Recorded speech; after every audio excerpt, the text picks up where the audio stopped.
if I could talk to the version of me from 2021, I think ang una kong sasabihin sa kanya is, hindi mo kailangan malaman lahat agad. Kasi honestly, sobrang takot ko nun. Overthinker talaga ako. Every step, may doubt ako. May fear. May uncertainty. And akala ko dati, kailangan confident muna ako bago ako magsimula. Pero, hindi pala. Naalala ko before, sobrang dami kong what ifs. What if hindi ako magaling? What if walang kumuha sa akin? What if mag-fail ako? What if sayang lang yung effort na ibibigay ko? Tapos, dagdagan mo pa yung pressure financially. Yung feeling na gustong-gusto mong makatulong, gusto mo mabago yung sitwasyon mo, pero hindi mo rin sure kung kaya mo pa talaga. And honestly, there were moments na gusto ko na talagang umatras. Not because tamad ako, natatakot lang talaga ako. Looking back now, I think one of the biggest misconception ko before was this. Akala ko, kailangan ko munang maging ready bago ako mag-start. Kailangan kompleto muna ang knowledge, kailangan fully confident ako, kailangan wala ng fear. Pero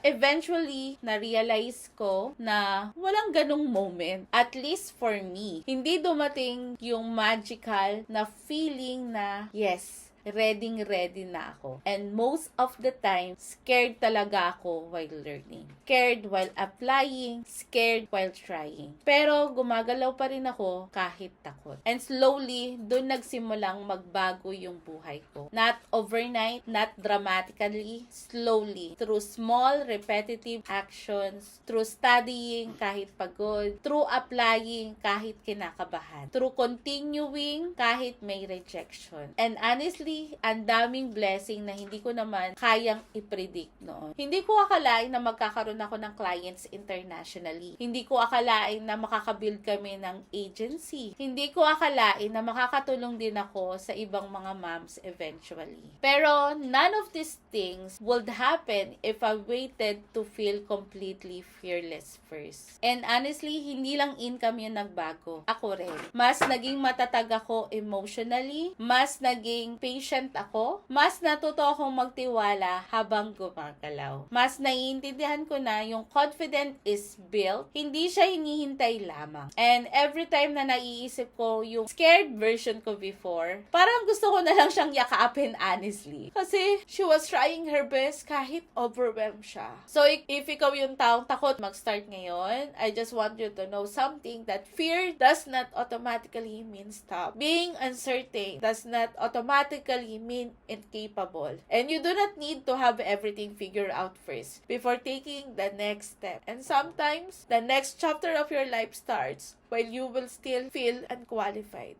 And some of the best version of your future might begin in the season where you're completely unsure. And maybe that's okay. Maybe courage is not the absence of fear. Maybe courage is simply continuing anyway. Slowly, honestly, one step at a time.